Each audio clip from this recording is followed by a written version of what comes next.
Ladies and gentlemen, I'm delighted to welcome Mr. Lukšić, I pronounce it rightly? Perfectly. The new Prime Minister of Montenegro to Brussels today, and we discussed the relations between the European Union and Montenegro as Montenegro moves closer to the European Union. The European Council gave Montenegro candidate status last December. The Stabilisation and Association Agreement between the Union and Montenegro entered into force last May.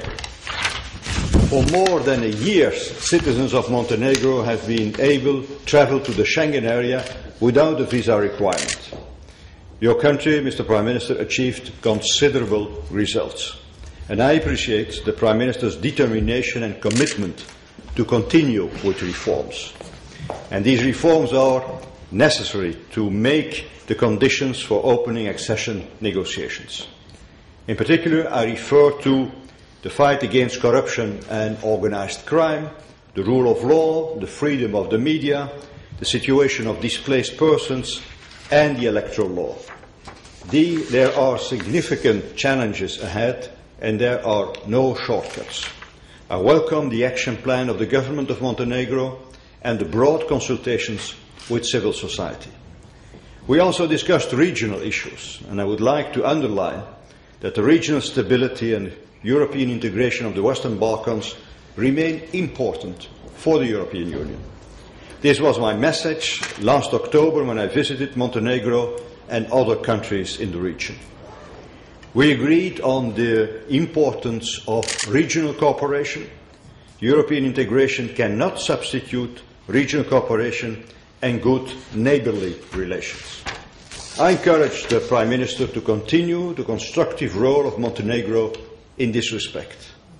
And Montenegro can provide a lot as current chairman of the South East Europe cooperation process.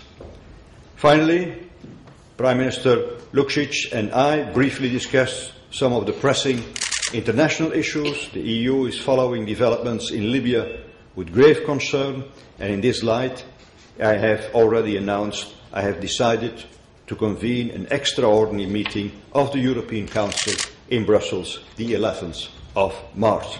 Thank you for your visit and good luck. President, ladies and gentlemen, I took the opportunity of having a meeting with President Van Rompuy to thank him for his personal support and the support of the European Council to grant Montenegro candidate status country last December. It was an important milestone in our European road, and the new government takes that road as its strategic priority.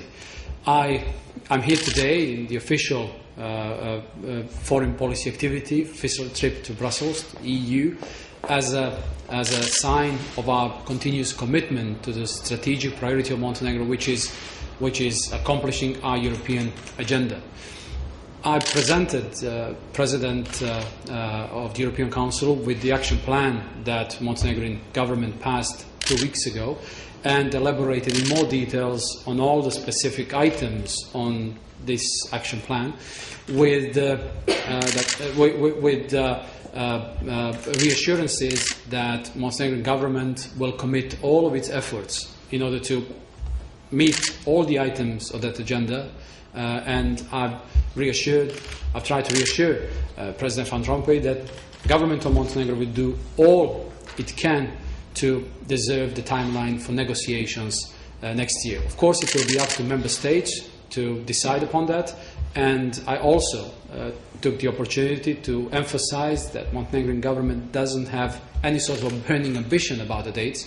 The only burning ambition we have is to meet all the items on our European agenda, and that's something that we will continue doing. I also took the opportunity to inform President about the economic state of the play, and also I shared my views about the regional issues. So I believe that we share a lot of